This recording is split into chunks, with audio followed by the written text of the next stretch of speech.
Hey everyone, fitnessdavid here. Excuse me for the bad sound quality. I'm experimenting with Windows 10 screen recorder and I don't have a microphone plugged in. I guess that'll be a reason for me to actually get a microphone if I keep doing this. Just testing it out. I want to test things that interest me and possibly interest some of you who are looking for knowledge in preventing musculoskeletal injuries that occur during the training process. Myself, I'm kind of focused on preventing shoulder impingements. I'm also concerned with the knee, the hip, lots of things, the neck. Right now, what kind of preoccupies me is shoulder impingements, especially in the front part of your shoulder, which is kind of common because we tend to do a lot of things in the forward or the frontal plane that kind of bring the humerus too far forward in the glenoid fossa, and it tends to pinch. So like if you're doing bench presses, it's pinching. If you're doing pec deck, it's pinching. I do supplement with a lot of scapular retraction, but there was something missing because it would still pinch in certain things. Now, well, just before now, I've been more focused on strengthening my serratus anterior, which has helped quite a bit, in keeping the scapula on the rib cage throughout a full range of motion in the pushing movement and even in the pulling movement, and like a pulling movement like a pull-up or a lat pull-down. However, there was still something missing, and what interests me is rear deltoids. Now, I know a lot of people do external rotation movements to warm up. Some people do it somewhat correctly. Most tend to not do it correctly.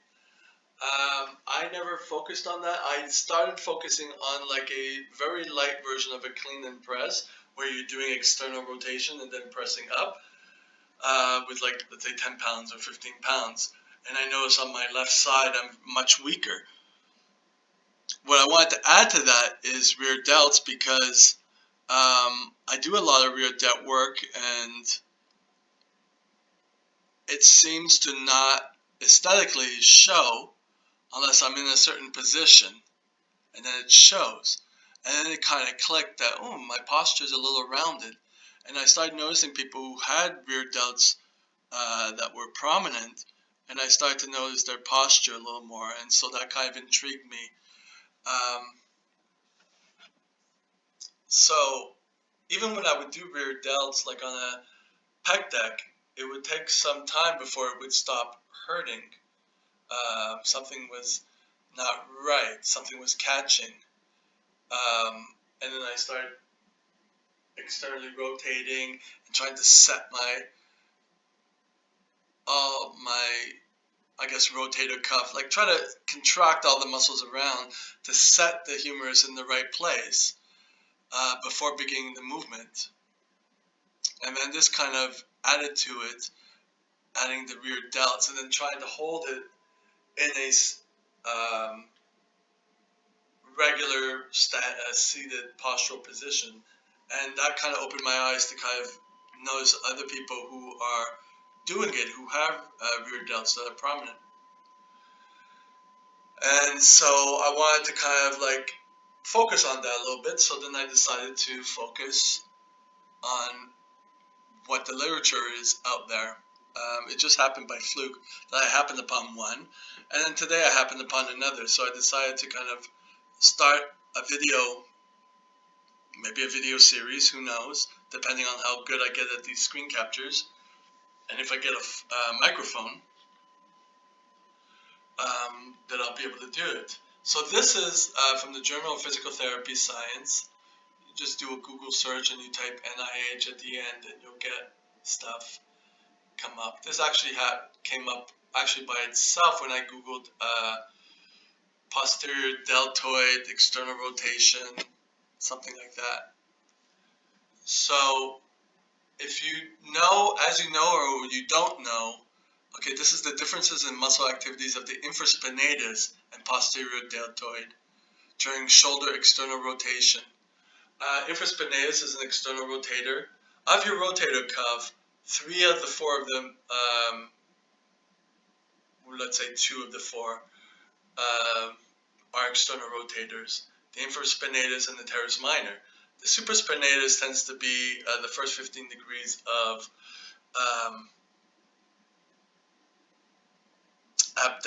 abduction. You know, when you do a lateral raise, it tends to be the first 15 degrees of that. But I think it does have some external rotation in it, but we'll say it's abduction. And then you have the subscapularis, which is the internal rotation. Not focusing on the internal rotation because we got the pec major that does a lot of internal rotation. You have the latissimus dorsi, which does internal rotation also. So with too much in internal rotation, myself included, as I'm starting to realize more and more. So focusing on the external rotator. But never occurred to me of the posterior deltoid. Never, you know, it just didn't occur. I mean, logically it occurred to me, but now that I'm trying to focus on myself and trying to perfect a certain aesthetic and a certain avoidance of pinching at all, I'm actually getting better when I'm doing bench presses now. I'm able to contract the posterior deltoid. Before I was focusing more on contracting the serratus, and now I'm focusing more on the posterior deltoid, and the serratus contracts with it. I'm able to push pinching free. Mind you, not with a lot of weight, but I've moved up a little bit, so it shows promise. Mind you, with everything I do, there's promise, and then we'll see where it plateaus and where I feel I need to.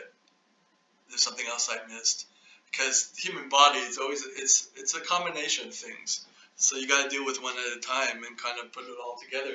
Once you're awake and aware of what's going on, it helps, but it's a long process. You know, what is it? 10,000 repetitions to make you an expert at something. There you go. It's repetition. So I wanted to start reading these articles because it'll interest me and get me more educated on it, and hopefully it'll make some of you more educated on it. So, all right, this is comparing the infraspinatus and posterior deltoid. Both of them are external rotators of the shoulder or the arm in the shoulder joint in an open kinetic chain and closed kinetic chain exercise. Now, an open chain exercise, like let's say a rear delt raise or the pec deck doing it reverse, and a closed chain exercise, let's say a bent over row or a T-bar row. Now, just to make sure that I have the definition of open chain and closed chain, I'm going to look it up. Open chain exercises are exercises that are performed where the hand or foot is free to move. The opposite of open kinetic chain are closed kinetic chain exercises. Both are effective for strengthening and rehabilitation objectives. Open chain kinetic upper body exercises, bicep curls, lying tricep extensions, bench press. Closed kinetic chain exercise examples.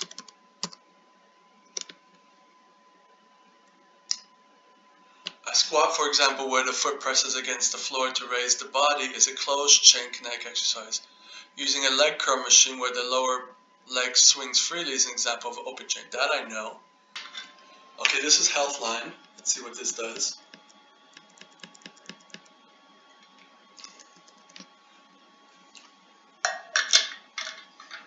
So here's a one-arm row.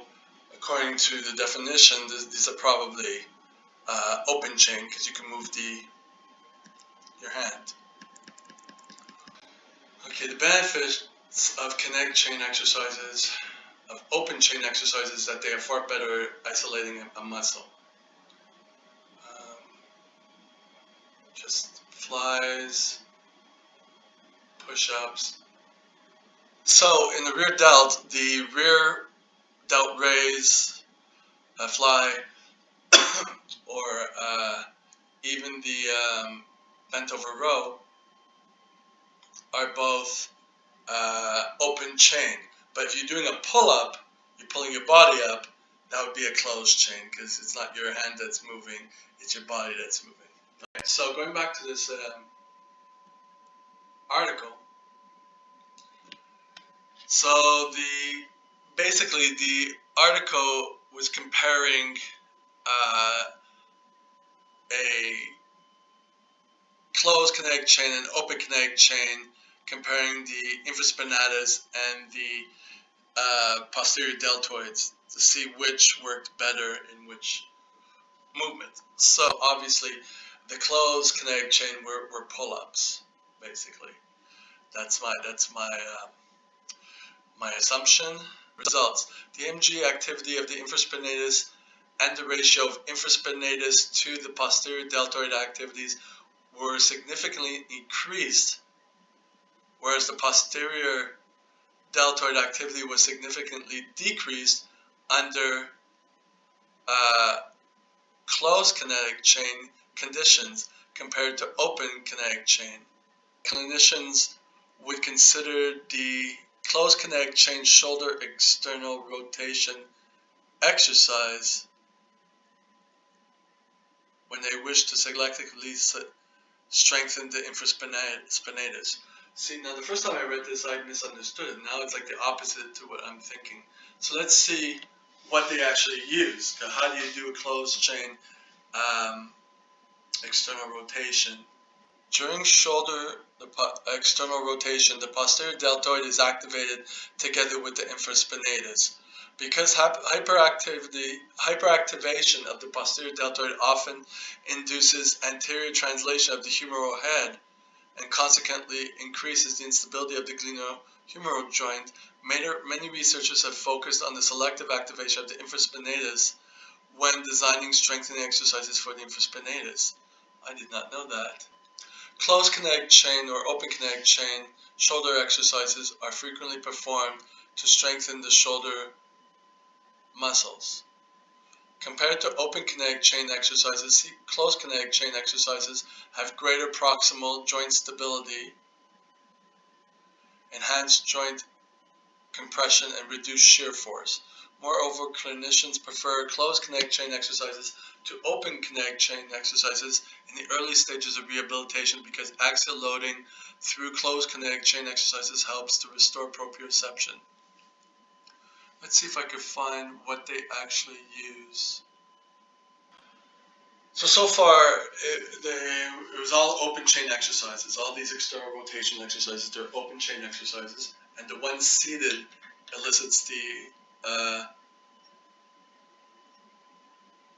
infraspinatus the most. Okay, from what I'm seeing, the closed chain, it's not a specific exercise without support from the therapist. The muscle activity was normalized using the maximum value of voluntary isometric contraction, that means no moving, for the maximum voluntary isometric contraction of the infraspinatus. Subjects in the prone position maintain the end range of external rotation of the shoulder against manual resistance from the examiner, while the examiner stabilized the humerus of the subject in the glenoid cavity. The resistance was applied to the wrist joint. So basically that's where there was no movement. So you can't really do that. I mean, you could do that, but there's no exercise like bodybuilding or functional training exercise that will do that. This is more rehabilitation. I mean, you could set yourself so that you're not moving against a wall, you know, or against something holding your wrist and holding your shoulder joint, and then you try to push against it. Just doesn't seem that practical in the long range of things, or even transferable. So, but I guess this is just for rehab purposes. So I'm understanding that. Okay, so it's similar to what I just said. On another thing here for external rotation, in the closed kinetic chain condition, the starting position of the upper limb was the same as the open kinetic chain, which is external rotation. However, the tested upper limb was supported on a height adjustable table. So you're pushing against the table pretty much. I want to see if there's anything in, I don't think this can be real life, this is just rehab stuff, so, but it's good to know.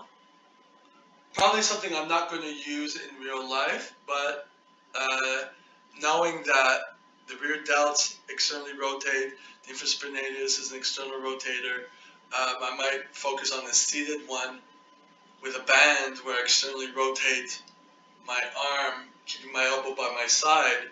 I might do that, but for now I'm going to stick with what I know now. It just keeps me a little bit more aware of using my rear delts and possibly my infraspinatus to keep the shoulder joint in its proper place and to avoid impingements in the front of the shoulder. So if this has helped you at all, please click a like, give a comment, subscribe, and I have another one similar to this with the rear delts. I found that article first, but I started with this article.